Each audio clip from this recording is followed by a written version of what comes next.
So as we discussed in the last class, the complementary symmetry, as the name itself tells, it's complementary. That means that we are having two opposite uh, components which are being used. So this complementary symmetry class B power amplifier, it is made up of either one upper portion is NPN or PNP. Similarly, the lower portion is PNP or NPN. So for complementary symmetry, you'll be having combination of both NPN and PNP. But in our earlier push pull amplifier, we were having PNP. So we were having both as same type. Either both are NPN or both are PNP. So just for since we are more comfortable with NPN transistor, we have used NPN transistor for explanation in the last class B push pull amplifier. But it doesn't mean that you cannot use PNP. You can use PNP also, and you can analyze it. So in complementary symmetry power amplifier, we don't have the extra the bulkiness, because here we are not going to use transformer. Without using transformer also, we can construct this. Let us see how it is. See, other name for the complementary symmetry class B amplifier is, sometimes in order to confuse you, they can ask it as common collector emitter follower. So this is the other name for complementary symmetry class B amplifier. Please remember, if they twist the question paper, they can ask like this: explain collector, common collector emitter follower. So then you need to know. So here the circuit is very simple. We'll have two transistors on the either end.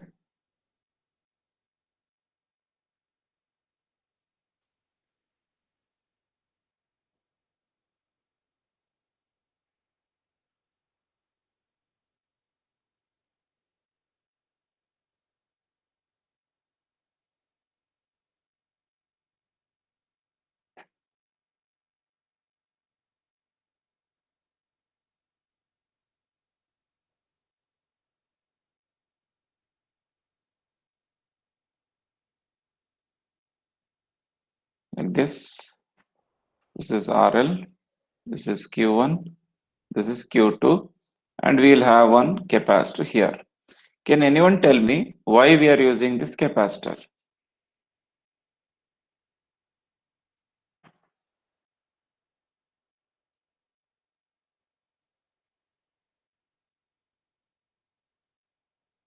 Hmm? What is the purpose of using this capacitor? So filtering out the DC and Yes. allowing only AC. So in the given input signal, yeah, in the given input signal, there might be presence of some DC component. To filter out the DC component and to give input with a pure AC signal, we are going to use this capacitor.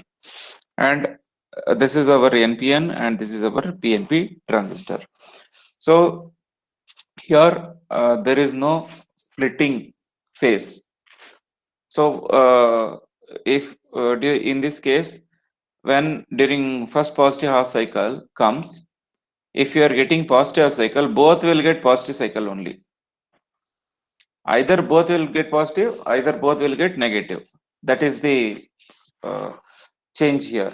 So but in the class B power amplifier, class B push pull amplifier, we were using transformer there, which was splitting the phase such that if one is going to get positive, other one is going to get the negative. But here, since you are not using any splitting the transformer, both will be getting either positive or either negative signal at a time. So you know that this is NPN and this is PNP. For NPN, the whenever the input signal is positive, it is going to conduct. For PNP, whenever the input signal is negative, it is going to conduct. Now, can you tell me which is going to conduct and which is not going to conduct among this?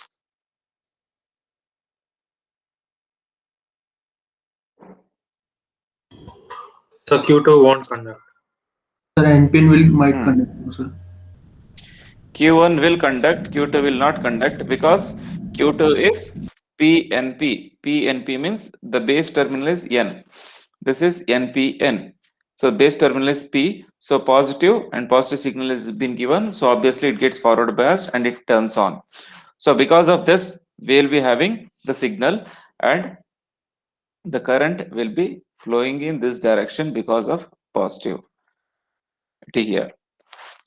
So the output across the RL based upon the VCC value and all, the output across RL we will be getting. So we'll be getting the output.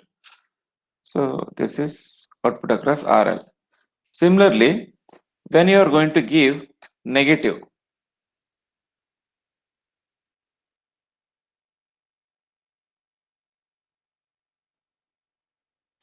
when you are going to give this portion of the input, Q2 conducts, Q1 is off. yeah. So both of them are going to get negative cycle. So Q1 is going to be in off state and Q2 is going to be in on state. So that we will be having current across the load and it will be in this direction based upon the polarity. And you can observe here the connections. You should be very much careful while writing the connections here because the collector of this Q1, it is connected to the positive terminal. Collector of Q2 is connected to the negative terminal because this is PNP. Always remember, for PNP transistor we need to give minus VCC. For NPN we will be giving plus VCC. That's why if you think that collector is there so you need to give positive, then it is wrong. Since it is PNP, you need to give it to negative terminal only. And why it is called emitter follower? Because the output is taken across the emitter, because the load is connected across the emitter. That's why it is known as emitter follower. In the same way, we will be getting the output for the second half cycle.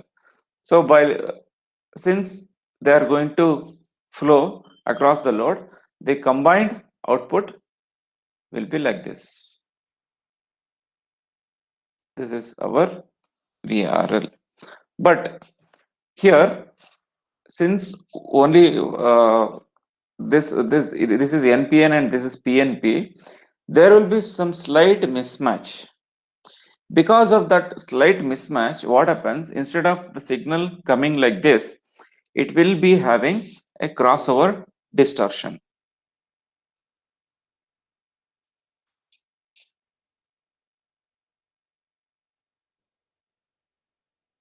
It will come like this.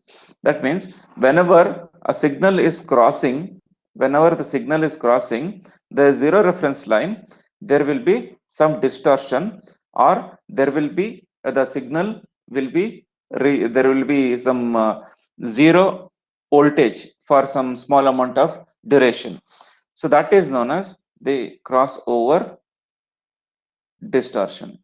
So this occurs because of the mismatch between Q1 and Q2, and also across RL. The duty of the RL is to club both the outputs. Q1 is going to give one output, Q2 is going to give one more output. Both of them should be coupled together. So in that coupling stage, there might be some delay or there might be some losses. Because of that, the crossover distortion occurs. So since this distortion occurs at the zero reference line, this is known as zero cross distortion. This is also known as zero cross distortion. So since while crossing the zero reference line, there is distortion. That's why it is known as zero crossing distortion. Okay, so this is about the complementary symmetry class B amplifier. So in the complementary symmetry amplifier, if they are asking you to explain, so this is what you can explain about that and highlight about the crossover distortion. And when it comes to the mathematical analysis, they might purposefully ask you to derive the expressions for the efficiency and all. So during that case, efficiency calculation is exactly same as push-pull amplifier. But only the change what you need to give, what you need to do is, see there you have considered RL dash, right? Here, do you have RL dash here? If not, No, why you sir. are not There having is no RL dash? transformer. Why you are not having RL dash? So because there's no transformer present. Since there is no transformer, RL dash is absent. Only we are having RL.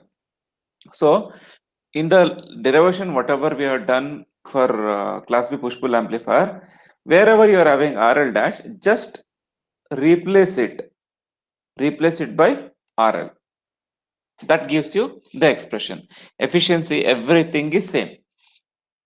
It is, even this also gives 78.5% efficiency. So everything is same in this case. So coming to the this is what mathematical analysis. So we'll be not doing it again, and even in the book also it will not be given because just you need to replace it. Except transformer, everything is same. That's why.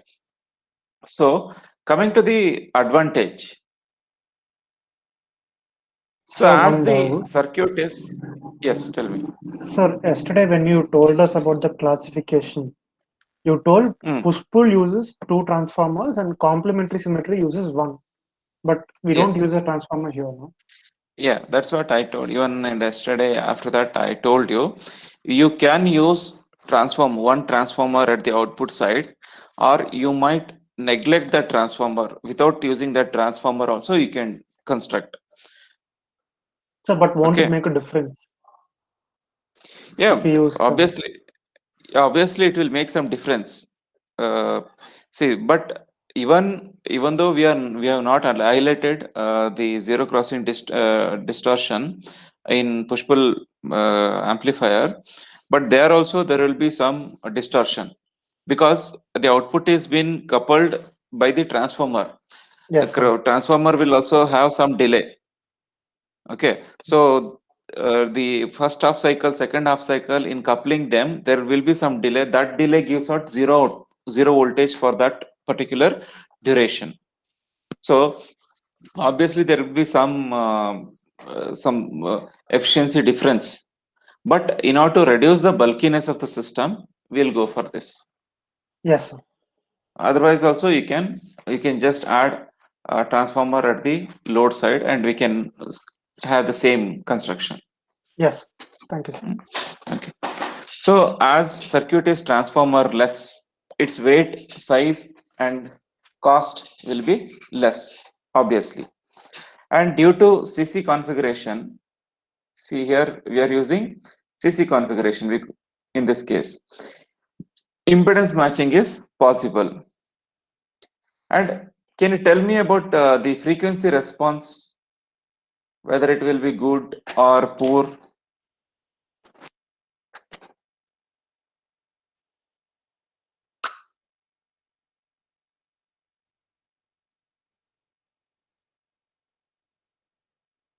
So will it be It more? will be good, sir. Hmm? More. It will be good, sir. But there is no transformer. Sir, it will be better than class A, but not extremely good because here there's a zero crossover distortion. So and there's no transformer also. Yes. See, since there is no transformer, obviously inductance problem we don't have. because we have discussed that F is inversely proportional to L. So when this is absent, automatically what happens? The frequency response will be good. Next, coming to the disadvantages.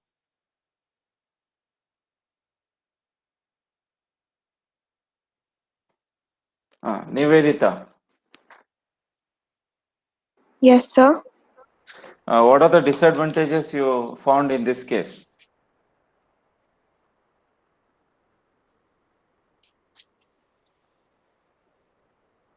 Sir, Hmm.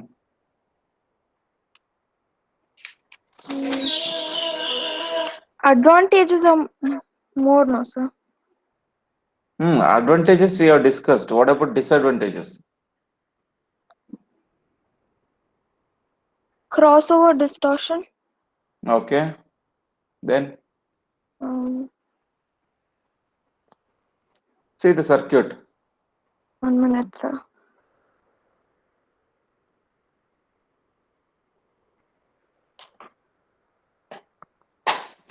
The Q2, sir.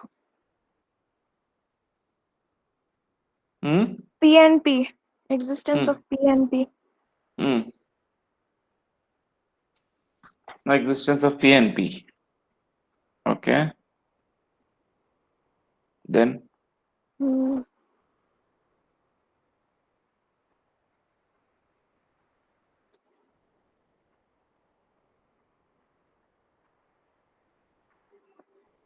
I don't know more, sir. Anybody?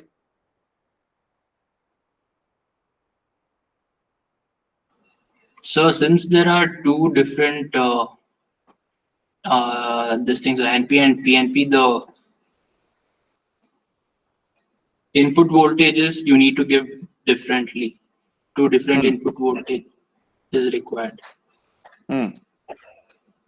Yes, sir. So now that's the disadvantage. Main disadvantage here is that the output won't be a proper sinusoidal waveform. It will be a distorted waveform because of zero crossover distortion. That she told. The one point what I think Sukad told, that is the right point. Here we are using two power supplies. That becomes major disadvantage. You need to use two power supplies. One is plus VCC and other one is minus VCC. So that is one disadvantage here. So this is about the complementary symmetry class B amplifier. So after this class B amplifier, the next one is class C amplifier. So what is the amount of duration we get the output?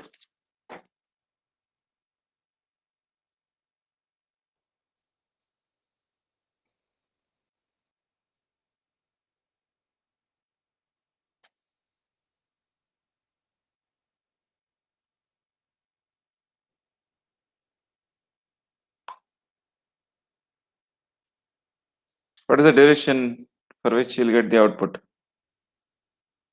Less than 180, sir.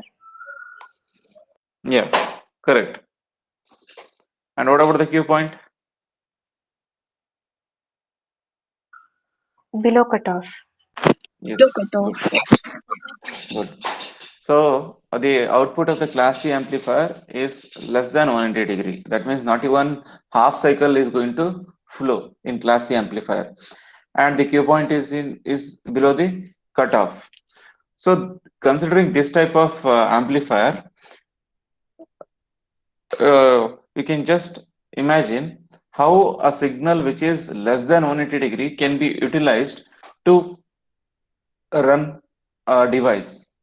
So that's why we need to do some modifications to this particular circuit, and by that modifications we can get a complete signal, as we did some modification in class B amplifier. The modifications were, as it was just giving, just a minute. Hello sir, ನಾನು ಕ್ಲಾಸಲ್ಲಿ ಇದ್ದೀನಿ, ಏನು ಹೇಳಿ sir.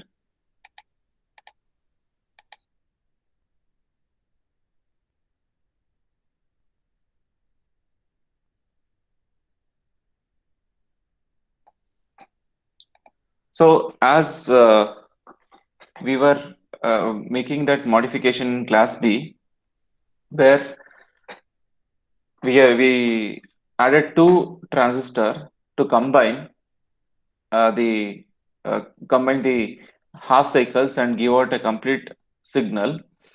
So here in class C amplifier, we are going to consider the one more technique, that is we are going to consider the parallel resonant circuit, so that by using this parallel resonant circuit we are able to get the complete sinusoidal signal. As in class B, we coupled both the half cycles and we got the complete output. In the same way, in class C amplifier, we are going to use resonant circuits.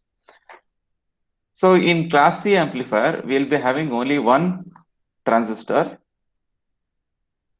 So we are not going to use double transistors here.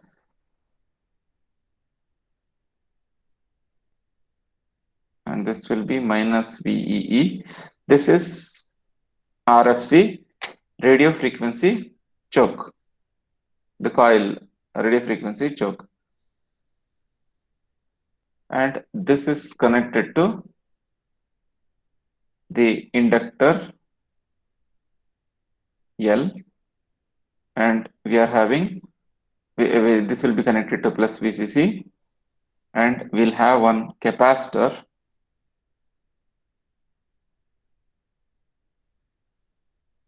and we get the output across this. This is RL. So here also you get one capacitor. We will consider one capacitor, and this portion, whatever we are having, L and C pair, that is known as parallel resonant circuit. So parallel resonant circuit.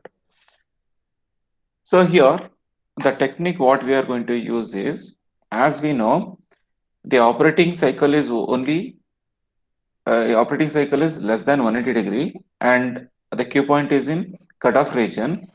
So the signal whatever we get across this collector will be this much. That means not even it is complete cycle. By utilizing this signal, this LC circuit or resonant circuit are going to generate the complete signal. Because if you remember, in oscillators, we have 1 by 2 pi into root LC. This formula we are having. That means by properly tuning L and C values, you can get a complete or desired frequency signal. So the same technique is being used here.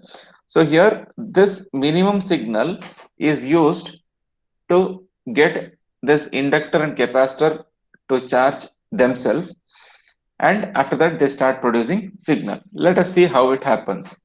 See, whenever inductors and capacitance are connected, during that time, when one of it is charging, other will be completely discharging.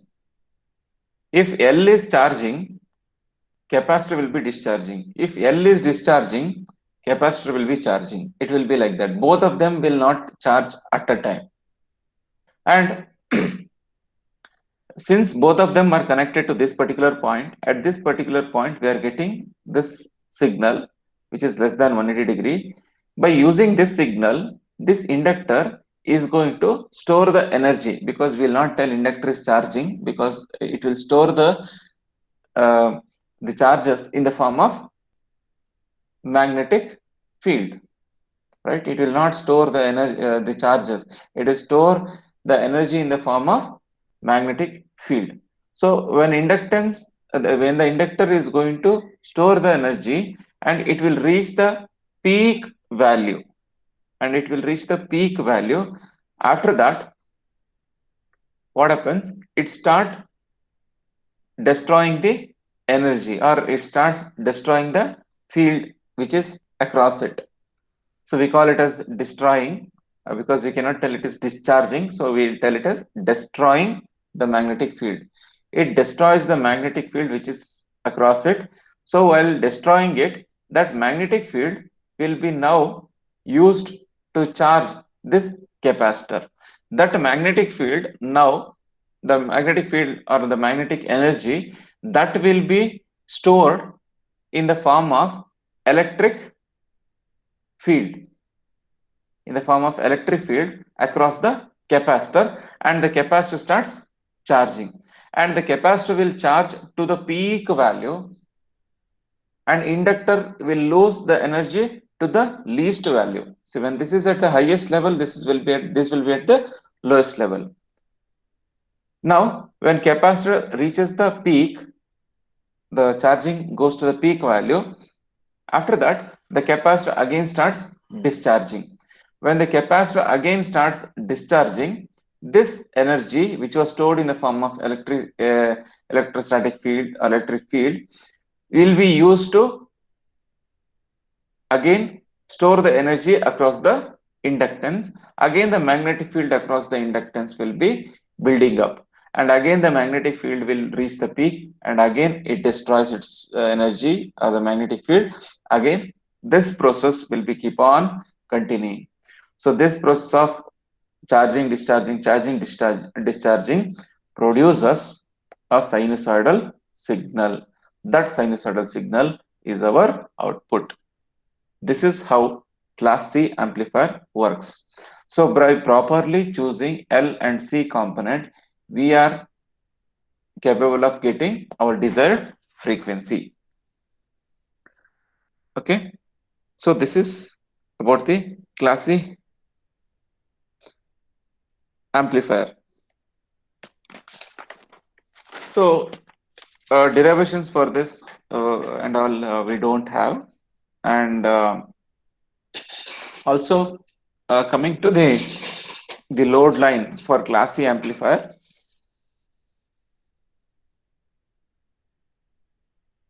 VCE, IC, and this is the Q point.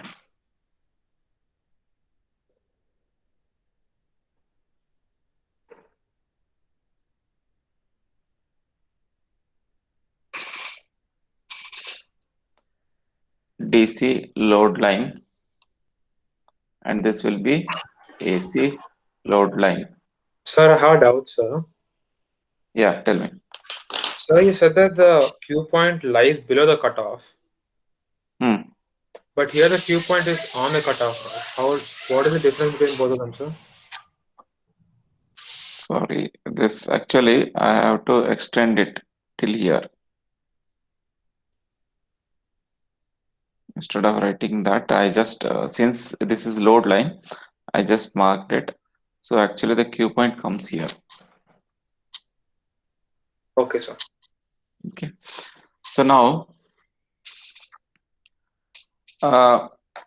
this is AC load line and this is DC load line. You can see that the DC load line is vertical straight line.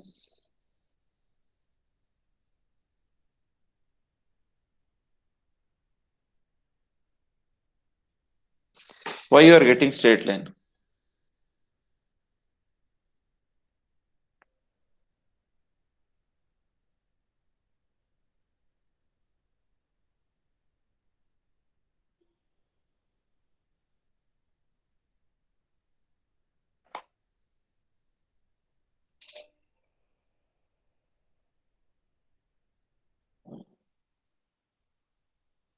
Why you are getting vertical straight line? So the voltage won't change for the change in collector current, sir. That's why we have a straight line. Because of the inductor and capacitor. So there will be continuously infinite cycle between the charging and discharging of the capacitor and the build-up of the energy around the inductor. So so the cycle will continues to go on, sir. So it will remain constant. Okay. See here. Can you all remember where we had got like a straight line like this somewhere?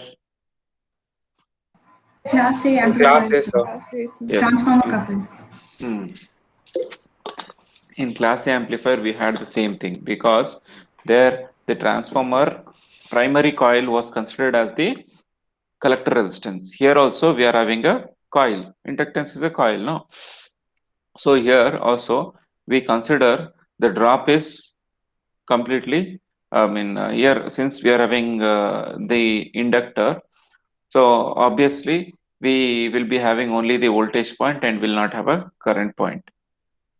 But when it comes to AC analysis, so we will be considering the drop across inductor. We consider IC is going to be present there. So that's why we are getting this. So in the exam, if they're asking, write the circuit, write the explanation how the parallel resonant circuit is going to be used to get the output signal, and formula you need to write. So F is equal to 1 by 2 pi root LC, formula you need to write, and after that you need to plot this graph, the DC load line graph. Okay, this is about class C. So still we are having class AB amplifier. Before going on to class AB amplifier, so let us solve some problems based on whatever we have done till now.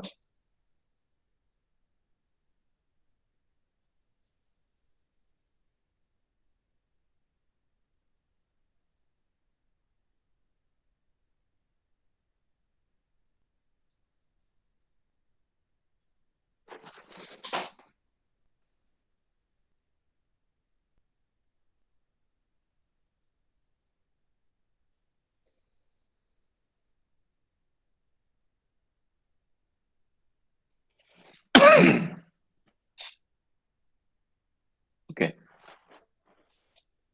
So a class B amplifier using a supply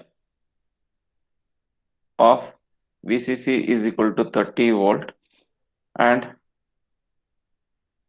driving a load of 16 ohm, determine the maximum input power, output power, and transistor dissipation. So what do you mean by maximum input power and output power?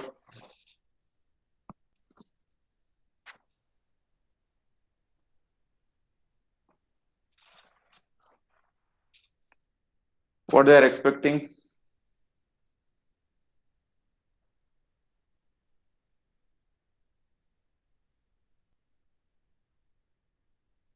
What do you mean by maximum input power?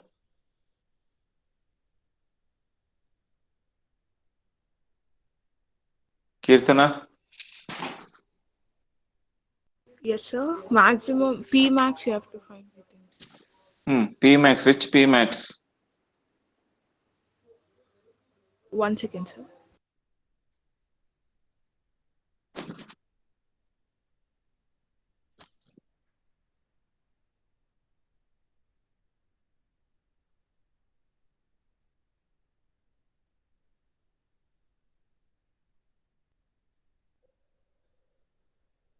So I think it will be PDC. So one is input power means PDC max, and other one is PAC max, and they are asking transformer dissipation. So transformer dissipation means power dissipation only they are asking. PD. Transistor dissipation means power dissipation they are asking. So from the given values, we are having VCC is equal to 30 volt, RL is equal to 16 ohm. So for PDC max and PAC max, right? yeah, this is A. So under maximum output condition, we know that Vm will be equal to VCC. Right? Yes, sir. So what will be PAC? PAC max? That will be equal to half VCC square by RL, that is equal to 1 by 2 into 30 square by 16 is equal to 28.125 watt.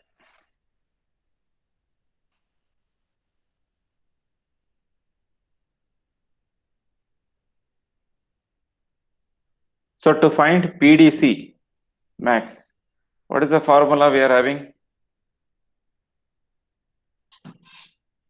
For PDC, simple way.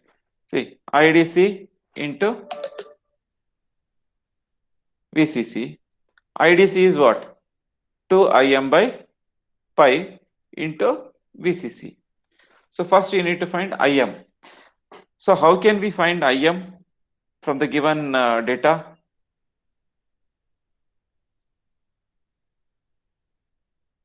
VCC by RL, sir. Since Vm is equal to VCC, Im is equal to Vm by RL or VCC by RL. So how much you'll get? 1.875, sir. Yeah, 1.875 ampere. So now substitute here and find out PDC.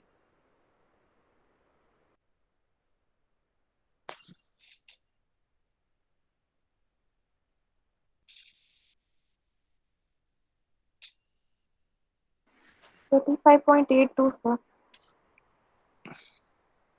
How much? 35.82. Okay, 35.82 watt. So this is the PDC we are having. So after that, the last one is transistor dissipation. Transistor dissipation means power dissipation they are asking. PD is equal to PDC minus PAC. So subtract them.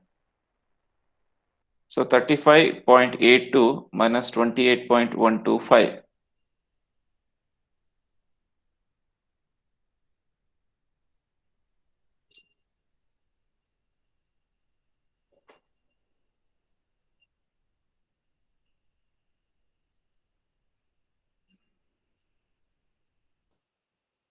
$10.68, sir.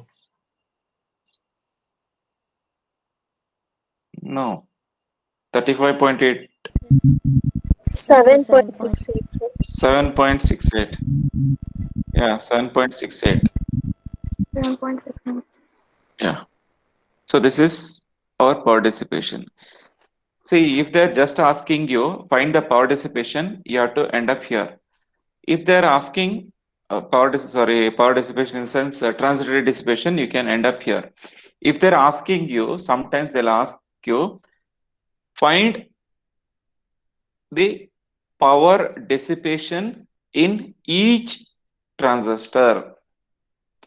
When this word each comes, then what you need to do is for each transistor, you need to divide PD by 2. Because this is the total power dissipation, which is because of both the transistors which are used in class B. If they're asking each transistor, obviously they are going to share half of it. So each transistor will be having PD by 2. So this is what you need to do if they're asking find the power dissipation or transistor dissipation in each of them or power dissipation in each transistor, then you need to do this. Okay, so that is about this particular problem. So next we'll continue in the next class.